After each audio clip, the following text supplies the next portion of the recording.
La performance du portefeuille des projets financés par la Banque africaine de développement au Mali n'est pas réconfortante. C'est ce qui ressort de la revue des 10 projets entre le gouvernement et la BAD et ce sont 83% de projets qui sont éligibles à l'annulation. Comment contribuer à l'émergence de la culture malienne? Le réseau Kourouni réfléchit sur la question. C'est à la faveur d'un atelier qui permettra de fédérer et renforcer la capacité de ces structures étatiques et privées. Merci de nous recevoir chez vous, mesdames et messieurs. Bonjour et bienvenue. Tout d'abord, le Premier ministre par intérim, le colonel Abdoulaye Maïga, a présidé hier la journée d'excellence du Prytanée militaire de Kati, une journée qui vise à encourager les meilleurs élèves et les enseignants modèles ainsi que des partenaires de cette école. L'édition 2022 a été marquée par l'inauguration de nouvelles infrastructures et le lancement du site du Prytanée. Le compte-rendu de la cérémonie avec Awa Ditma Kamara. Être excellent, c'est toujours se comparer, se confronter aux plus performants. Être excellent, c'est bannir la fraude et les tricheries. Être excellent, c'est toujours sous-estimer ses propres efforts. Excellence, le mot du jour au Prytanée militaire de Kati, un mot qui résonne dans cet établissement depuis 18 ans maintenant. Cela s'appelle la performance au quotidien. Cette année, le Prytanée militaire a enregistré un taux de réussite de 100% au DF et au bac. De quoi réconforter les responsables de cette école dans la quête de l'excellence.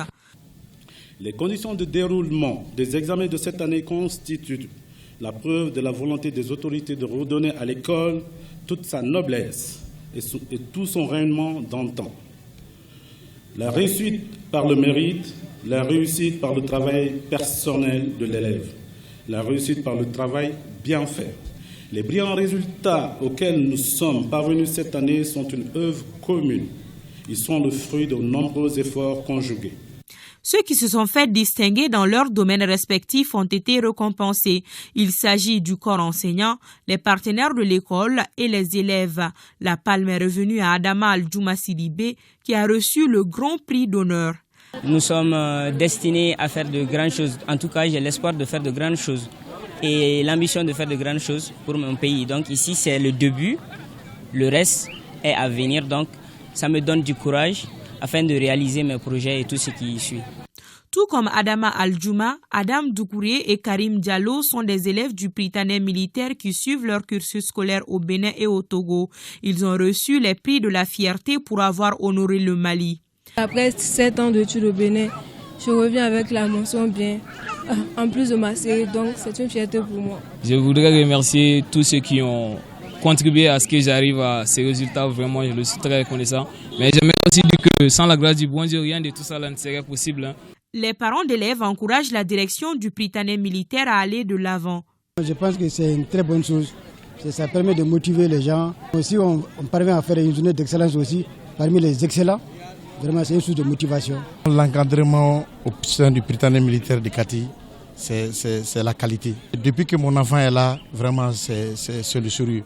J'ai remarqué une nette progression vraiment dans ses études sur tous les plans. La journée de l'excellence est avant tout un moment de retrouvailles entre anciens et nouveaux de cette école qui est aujourd'hui la pépinière dans le domaine de la formation académique et militaire. Mon allocution aujourd'hui porte sur l'excellence en éducation. Je ne parle pas en tant qu'expert en éducation, mais plutôt en tant que personne qui en a bénéficié dans cette école dont la marque de fabrique a traversé des décennies.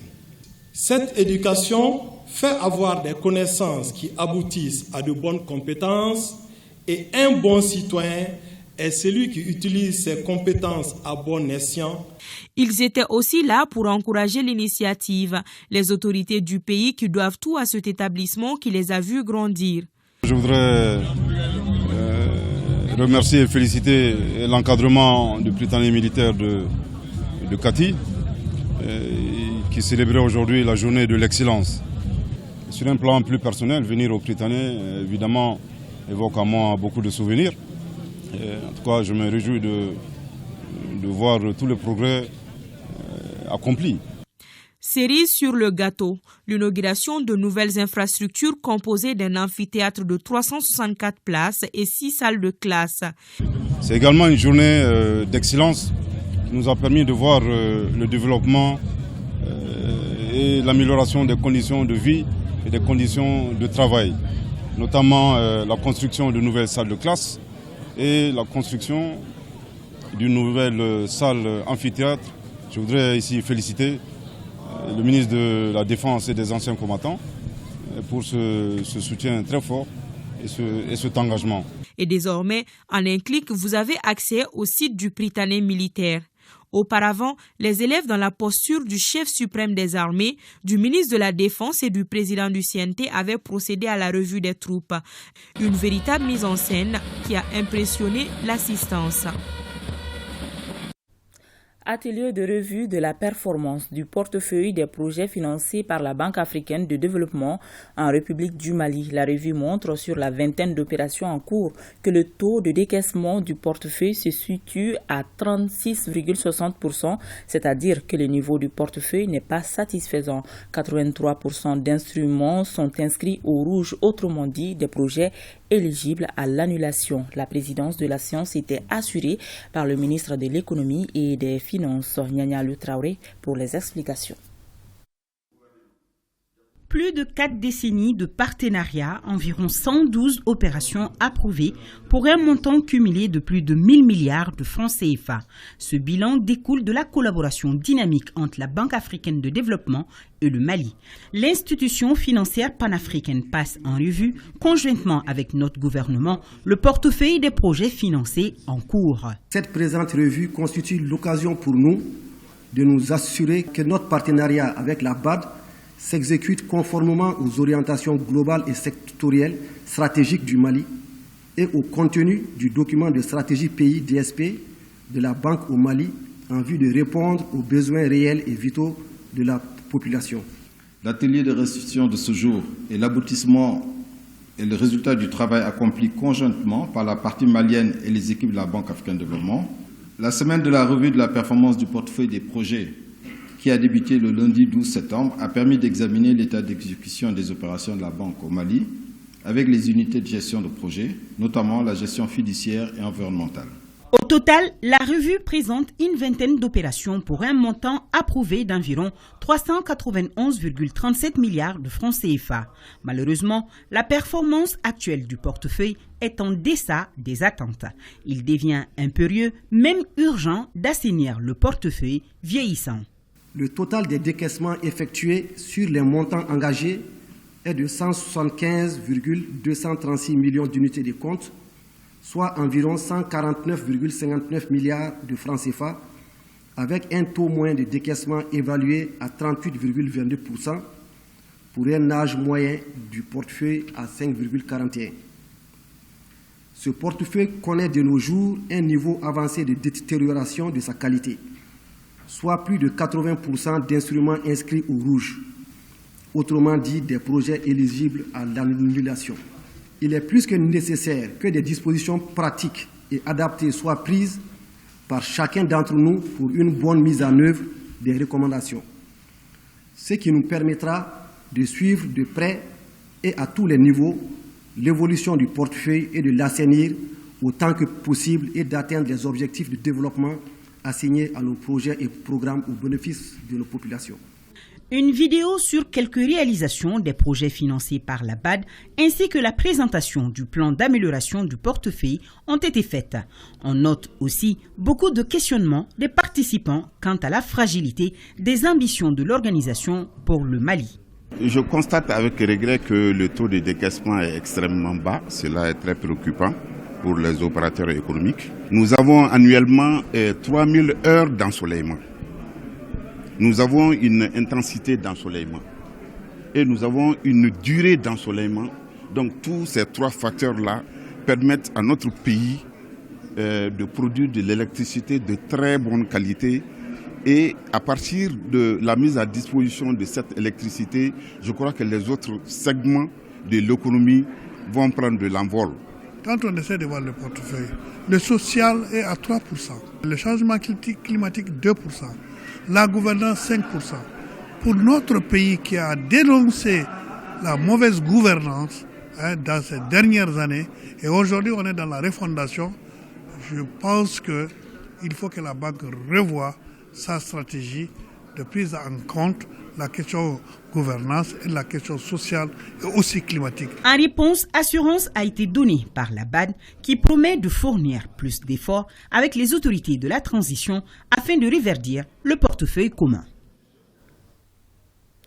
Ouverture hier d'un atelier de 3 jours sur la structuration et la gestion des centres complexes culturels au Mali, initié par le réseau Kourouni. Cette session permettra de fédérer et renforcer la capacité de ces structures étatiques et privées afin de contribuer à l'émergence de la culture malienne.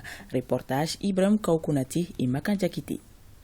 Pour renforcer les capacités des structures culturelles, c'est-à-dire les centres, espaces de loisirs et complexes culturels, le réseau des acteurs des centres culturels initie cette session. La production et l'organisation des grandes manifestations artistiques et professionnelles au Mali, c'est tout le sens de cette rencontre. Cet atelier va permettre justement de produire un document cadre en fait, qui va régir les centres et organisations culturelles, quand même pour l'instant au sein de ce réseau-là qui est couronné. Et on ne va pas inventer la roue, on va juste faire une révision de tout ce qui avait été fait déjà en question d'organisation culturelle au Mali de façon générale et surtout spécifiquement pour les centres culturels. Donc c'est une revue documentaire qu'on va faire et ensuite prendre des éléments dedans pour adapter ça à un cadre réglementaire qui va régir le fonctionnement même de ces réseaux. Le Kourouni, ça veut dire en fait la navette que le tisserand tient dans sa main qui passe de gauche à droite quand il tisse justement. C'est pour dire justement que ces réseaux, c'est une organisation qui est là vraiment pour lier, tisser des liens entre les gens. Le réseau Kourouni est une organisation patronale des centres et complexes culturels du Mali autour d'un seul idéal, le rayonnement de la culture malienne. Rendons-nous à présent à l'intérieur du pays. À Caille, le projet Avenir Brillant a remis des kits d'installation à 25 jeunes formés sur différents corps de métier. Financé par le ministère de l'Intérieur italien à travers Plan International et Action Aidée Internationale, ce projet a pour objectif de contribuer à la promotion du choix migratoire libre. Reportage Moriba Keita. Ils sont 13 jeunes en fin de formation et 12 en cours de formation, soit un total de 25 jeunes formés sur différents corps de métier, à savoir la menuiserie bois, la menuiserie métallique, la saponification, la coupe-couture et la réparation des motos à recevoir ce mercredi dans la cité des rails des kits d'installation. Cette formation a pu être possible grâce à Plan International en collaboration avec Action Aide Internationale pour une durée de 3 ans, mise en œuvre par le projet Avenir Brillant qui crée des opportunités socio-économiques et renforce des mécanismes de protection de l'enfance pour les migrants potentiels en transit et de retour au Mali. Plan International Mali ambitionne d'agir avec toutes les parties prenantes pour que 3 millions de filles puissent apprendre, diriger, décider et s'épanouir au Mali. Nous avons suivi cette formation avec beaucoup d'intérêt. Puisse le bon Dieu faire que nous puissions profiter de ces avantages. Je salue Enda Mali et Plan Mali pour leur disponibilité et leur courage. Plan International Mali et Enda Mali ont été félicités au nom des plus hautes autorités du pays pour la réussite de ce pari au cours de la cérémonie. Cette vision du projet Avenir Brillant cadre parfaitement avec la volonté de nos plus hautes autorités en matière de politique de création d'emplois et d'insertion socio-professionnelle des jeunes, les couches à tentation multiples, surtout dans un contexte socio-sécuritaire complexe. La remise officielle de kits aux 25 bénéficiaires a mis fin à la cérémonie. Une délégation du Conseil malien des chargeurs était jeudi dernier à Koulikoro pour conduire l'élection des membres du bureau régional du Conseil des chargeurs. Un bureau régional de 7 membres a été mis en place avec à sa tête Ali Mariko qui a été renvoyé à ses fonctions lors d'une cérémonie présidée par le gouverneur de la région du Koulikoro, Dauda Kouni. Cette journée aura été marquée par la mise en place du bureau du Conseil régional des chargeurs à Koulikoro. Après un consensus avorté pour le poste de la présidence, les membres consulaires des chargeurs de Koulikoro ont procédé à une élection par vote. Ils étaient 13 votants et 9 ont voté pour Ali Mariko. 4 se sont abstenus. Ali Mariko est donc réélu pour un mandat de 5 ans. Les autres membres du bureau ont également été élus par vote. Ils sont donc 6 à accompagner le président Ali Mariko Di Bali pour ce mandat qu'il place sous le signe de la paix. Je remercie mes collègues. La confiance qu'ils m'ont donnée et je leur demande encore une fois vraiment de me suivre pas à pas pour mes démarches et pour le développement du Conseil malien des chargeurs. C'est le lieu de dire et de redire aux uns et aux autres que la campagne électorale est définitivement bouclée. Il s'agit pour le nouveau président de serrer les coudes. L'ensemble des membres du nouveau bureau du Conseil régional des chargeurs de Koulikoro a été renvoyé dans ses fonctions lors d'une cérémonie en présence des hautes autorités de la région. Au cours de laquelle cérémonie, le chef de l'exécutif régional, le colonel Lamine Kapori Sanogo, n'a pas manqué de louer le patriotisme des commerçants de la région pendant la période de l'embargo que notre pays a subi. Vous devrez cueillir les opportunités d'importation et d'exportation pour que les flux de marchandises ne s'estompent pas. Nous avons passé des moments difficiles ici ensemble. Il a fallu une synergie d'action pour qu'on puisse aller au-delà des difficultés qui nous avaient été posées et qui étaient des difficultés majeures pour le développement de la région. Les autorités présentes lors de cette cérémonie d'installation des membres du bureau régional des chargeurs de Koulikoro dans leurs fonctions ont réitéré leur accompagnement pour le bonheur de la population de la deuxième région en particulier et tout le Mali en général. À Ségou s'est tenue hier la cérémonie officielle de baptême du groupe scolaire Bandjougou Boiré. L'école régionale de Ségou était baptisée au nom de Feu Bandjougou Boiré depuis 1997. La cérémonie a regroupé l'autorité administrative, politique ainsi que plusieurs acteurs de l'éducation de la 4e région. Amidou Diallo. Ils sont venus nombrer des anciens directeurs d'école, enseignants et parents d'élèves pour la cérémonie officielle du baptême du groupe scolaire Bandjougou Boiré de Ségou. Une cérémonie couplée à la rentrée officielle de l'administration scolaire au Mali. L'école a été baptisée Bandjougou Boiré depuis 1997. Le groupe scolaire Bandjougou Boiré totalise un effectif de 3328 élèves, dont 1766 garçons, 1563 filles, avec 118 maîtres, dont 48 hommes et 70 dames.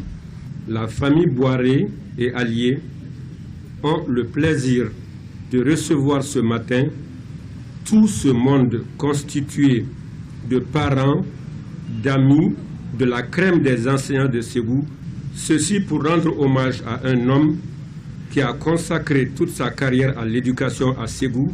Après des témoignages sur le parcours exemplaire de Feu Bandjougou Boiré, les autorités de la région invitent tous à emboîter les pas de ce grand homme. Tous ceux qui sont là aujourd'hui témoignent le rôle important joué par M. Bandjougou Boiré, alors pour que l'école là puisse s'épanouir. En cette veille de rentrée scolaire, l'inauguration de cette plaque nominative baptisée au nom de Feu Bandjougou Boiré vient à point nommé. En dépit de son aspect esthétique, c'est le témoignage éloquent de tout l'intérêt que le responsable de cet établissement accorde à l'éducation de nos enfants. On note que M. Bandjougou Boiré fut le premier directeur noir de l'école régionale de Ségou de 1962 en 1977. Bamako abritera du 18 au 20 novembre prochain le Festival des arts culinaires et des traditions alimentaires. Il s'agit à travers cet événement de participer à la valorisation des mets traditionnels par le développement d'un tourisme culinaire. Mariam Koulibaly. Le Festival des arts culinaires et des traditions alimentaires est une initiative de l'Association des restaurateurs du district de Bamako, à Rediba. L'événement qui se veut fédérateur est célébré sous le thème « Le couscous entre mets et liens de cohésion sociale ». Le couscous, c'est un mets de rassemblement. Un mets de rassemblement selon les ethnies. Le couscous se mange en famille.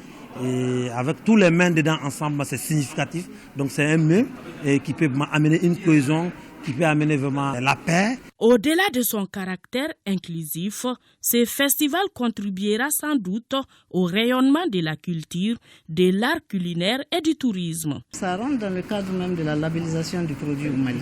Si nous prenons par exemple le cas de notre pays frère, le Sénégal, c'est le Tchéboudienne qui est aujourd'hui le label du Sénégal. Or, le Mali aussi a, si vous voulez, une alimentation culinaire qui est très très variée, qui est très très expressive et qui fait le bonheur de beaucoup d'étrangers qui visitent notre pays. À travers la cuisine, on exprime sa personnalité, on exprime l'âme de la société. Voilà pourquoi les arts culinaires doivent être mis au rang des priorités, des éléments du patrimoine à protéger. L'événement qui se déroulera du 18 au 20 novembre permettra aux festivaliers de découvrir les différentes techniques et modes de préparation du couscous. Comme il fallait s'y attendre, une dégustation des plats a mis fin à cette cérémonie de lancement. Ainsi prend fin ce journal. Merci de l'avoir suivi. À demain 13h, s'il plaît à Dieu.